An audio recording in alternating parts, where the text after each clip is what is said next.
Bueno, buenas tardes, mi nombre es Cecilia Prunello, soy licenciada en nutrición. Y vinimos a hablar un poco de este día. ¿Sí? Bueno, muchas gracias Ceci por tu presencia aquí en el correo. Y la idea es hablar sobre lo que se está conmemorando hoy, 5 de mayo, Día del Celíaco en la Argentina. Una enfermedad que tiene que ver con la alimentación. Vos como nutricionista, ¿cuáles son los puntos más importantes que nos podés destacar sobre esta enfermedad? Digamos, de qué se trata y cómo afecta.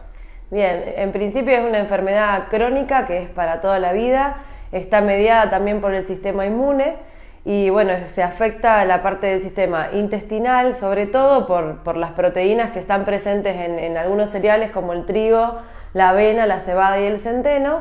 Y esa enfermedad, digamos, intestinal, por eso se dice que es crónica, es una alergia y afecta a gente que igualmente está predispuesta genéticamente. Pero bueno, la importancia es que es una enfermedad para toda la vida o una condición, digamos, que es para toda la vida y que nos podemos cuidar y llevar una vida normal. Con tu profesión, ¿cómo fuiste descubriendo este tema desde que empezaste a trabajar y cómo es la reacción de la gente cuando se entera? Porque quizás no se enteran o se enteran, no puedo decir que es genético, pero se dan todos los casos que se da de esa manera, se va descubriendo a alguna edad determinada. Puede aparecer primero en cualquier edad, tanto en niños como en adultos. Hay un poquito más de probabilidad más en mujeres que en hombres, pero la edad de aparición es variable. Por ahí coincide a veces con otras personas que tengan problemas inmunes como diabetes tipo 1 o hipotiroidismo y demás condiciones que son inmunes. También está relacionada que pueda aparecer la celiaquía en esos casos. Pero por ahí se va descubriendo sobre la marcha, porque muchas veces es asintomática, entonces un laboratorio quizás la piden los médicos por descarte para ver si puede ser que la persona tenga eso, y bueno, y ahí descubrimos la enfermedad, la condición. ¿Qué es lo que tendría que pedir el médico para saber si uno es asintomático? El médico pide una proteína que es la antigliadina o el anticuerpo antigliadina, y si eso da elevado, quiere decir que hay una alta probabilidad de que esa persona sea celíaca o intolerante al gluten. Y después se amplía el estudio, si eso me da alto, se amplía y se hace una biopsia intestinal, o sea que ya es un poquito más invasivo, vamos hasta el intestino con la camarita, vienen con la endoscopía, y se toma una muestra de intestino y ahí se diagnostica. Y ahí se ve también cómo están las vellosidades intestinales. Bien. ¿Qué síntomas? Podemos tener síntomas de todo lo que sea tipo gástrico, como diarrea o dolor abdominal, inflamación, mala absorción o cualquier cosa que comas te inflama, te cae mal, o después síntomas que son los que decimos ocultos o que son asintomáticos, como puede ser una anemia, una infertilidad, por ejemplo, en las mujeres que no saben hasta que hacen el análisis y descubren que son celíacas y, por ejemplo, por eso no podían tener hijos. Después mala absorción de otras vitaminas y minerales que a lo sumo traen consecuencias a largo plazo, que en principio no se ven. O en los chicos, que es lo más grave, por ahí los más chiquitos, porque puede producir retraso de crecimiento al no poder absorber ciertos nutrientes. Entonces empiezan a no absorber y empieza a fallar el crecimiento. ¿Cómo lo ves en el consultorio vos, este tratamiento? ¿Cómo lo toman los chicos y la gente que se va enterando? No, por ahí, si lo pensamos en los chicos, por ahí es un poco más difícil si están en la época de más vida social, o que tienen que ir a más cumpleaños y demás. Si ya arrancan desde chiquitos, desde muy chiquitos, no pasaría nada porque se van a ir acostumbrando más fácil. En el adulto que por ahí descubre la noticia sí es un poco más difícil porque ya conoce todos los productos que provienen de que lo que no puede consumir y le gustan y los conoce, los tiene acostumbrados, entonces tiene que hacer un esfuerzo por dejar de consumirlos. Pero bueno, es una educación, y cuando entienden que consumir esos productos que no deben les hace mal o que tiene daño a su salud, bueno, entienden la importancia de cuidarse y tirarse a consumir los alimentos sin estos cereales. Bien, vamos a hacer en paralelo, por un lado, ¿qué alimentos serían los que afectan al celíaco y qué alimentos no estarían reemplazando o no lo afectarían? En sí, si hablamos de la intolerancia al gluten, que son las proteínas, al gluten se llama a varias proteínas, pero bueno, del trigo, de la avena, de la cebada y del centeno. Y esos 4 cereales, todos los derivados. que por ahí lo más común que conocemos es el trigo ahora o la avena, ese que sea pan, galletitas, todo lo que sea panificados, productos de panadería, bollería, bueno, todo eso obviamente no deben consumir. Y después se reemplaza esas harinas por harina de tapioca, de arroz, de mandioca, trigo sarraceno, o sea, después pueden consumir todo tipo de legumbres, semillas, todo lo que sea frutas y verduras, obviamente lo pueden consumir, carnes, lácteos, todo eso genial. Pero por ahí tienen que estar viendo en los productos que son industrializados, que están en paquetes cerrados, que pueden estar contaminados con harinas, entonces tienen que buscar siempre el sellito del celíaco, que es un sellito rojo con una liñita con una espiga de trigo. Que dice sin TAC. Que debe decir sin TAC. Y después otra de las formas es dirigirse a la página de ANMAT, que ahí están todos los alimentos registrados, alimentos, medicamentos, productos de cosmética, todo lo que está registrado que pueden consumir, o en la Asociación Celíaca Argentina, que es ACELA. Así que ahí también se pueden recurrir las personas que tienen celiaquía. Bueno, vos como nutricionista, ¿cómo ves el tema de los alimentos? ¿Están a disposición de quienes padecen esta enfermedad o todavía no se llegó a una normalización? Hay cada vez más disponibilidad, cada vez más venta, incluso hay hasta restaurantes exclusivos, a lo mejor de celíaco, o panaderías que son exclusivas para celíaco, pero obviamente es más caro y sigue siendo más caro, por lo más que creo que hay una parte de precios cuidados para ellos o alguna ley que tiene que cuidar un poco ahí los precios, pero me parece que no está muy regulada, digamos. Claro. ¿Deberían ser más caros los precios de esos alimentos? Puede ser que sí, porque esas harinas no son tan abundantes, o sea, no se cultivan tanto a lo mejor y el proceso a lo mejor de producción sí. Por ejemplo, la más económica, que sería igual a la del trigo, sería la de arroz, porque arroz consumimos como más común. Pero bueno, no, debería ser igual, obviamente, o deberían tener a lo mejor una ayuda o algo así.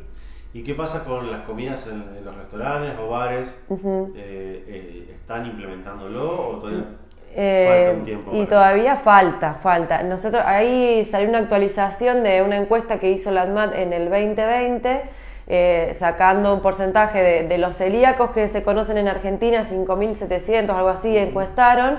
Y bueno, había un porcentaje que no adhería, digamos, que no adhiere adecuadamente a la dieta y que no adhiere quizás por la falta de disponibilidad de alimentos libres de gluten o porque se les complica por lo económico, por organización y demás. Y bueno, y que para ellos, para los celíacos, sigue siendo un problema salir a comer fuera de la casa. Entonces, como que en realidad sí, si vos preguntás a los celíacos, seguramente que sí, pero ellos ya aprenden a decir, a ver, ¿dónde voy? O avisar, voy a ir, me preparás tal cosa. Entonces, como que ellos, bueno, mal que mal se tienen que aprender a manejar. Pero debería ser, no tendrían ni que pensar a dónde voy, claro, sentarme y decirme... Y que la carta tenga... Y que tenga, aunque sea 3 menús, 3 variantes para celíaco y ofrecer. Claro. Bueno, no tener que estar preguntando de antemano, porque si no es como toda una organización también salir para ellos. Tiene que llevar en un tupper la comida donde vaya. Sí. Los cuidados en la casa, ¿cómo tienen que ser respecto a que si, por ejemplo, en la familia hay 2 o 3... que no tienen celiaquía, hay uno que sí, y el tema de los utensilios, de la misma vajilla, ¿cómo es el tema? Y hay que cuidar mucho el tema de la contaminación, siempre hay que preparar, primero se dice limpiar toda la zona y primero preparar lo que sea para celíaco y luego preparar los alimentos que puedan tener harinas. Y después muchas familias adoptan directamente como hacer la dieta del celíaco, digamos, y no incorporar harinas comunes. Y si no, hay que tener todo bien empaquetado, en tuppers cerrados, en distintos sectores, supónganse, del mueble o de la alacena, el sector para ellos y el sector que sea común, o en la misma heladera también, porque a veces uno pone cosas en la heladera o tupper o platos, lo que sea, sin cerrar, y eso puede contaminar otros alimentos que consuma el celíaco. Claro. Y los utensilios tienen que estar limpios, no puedo mezclar un utensilio con otro. Hay que tener cuidado por ahí los quesos, los embutidos, porque eso puede estar contaminado, parecería que no, pero tienen en su composición un poquito de harina y eso pues les puede hacer mal también.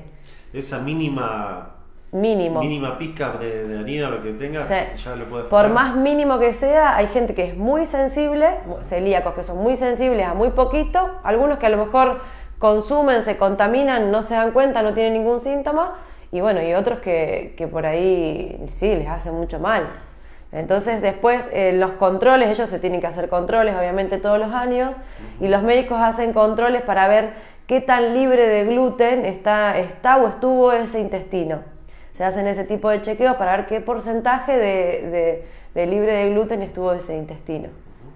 ¿Los casos en tu consultorio los empezaste a ver enseguida o tardó un poco en No, conocerse? enseguida, sí. Yo lo estudié en la facultad y ya era una enfermedad Ya era conocida. súper conocida, y después enseguida tuve pacientes celíacos, sí. Bien. Sí, más frecuente de lo que uno piensa. 1 de cada 100 argentinos tienen celiaquía. Obviamente que hay un alto porcentaje que no está diagnosticado.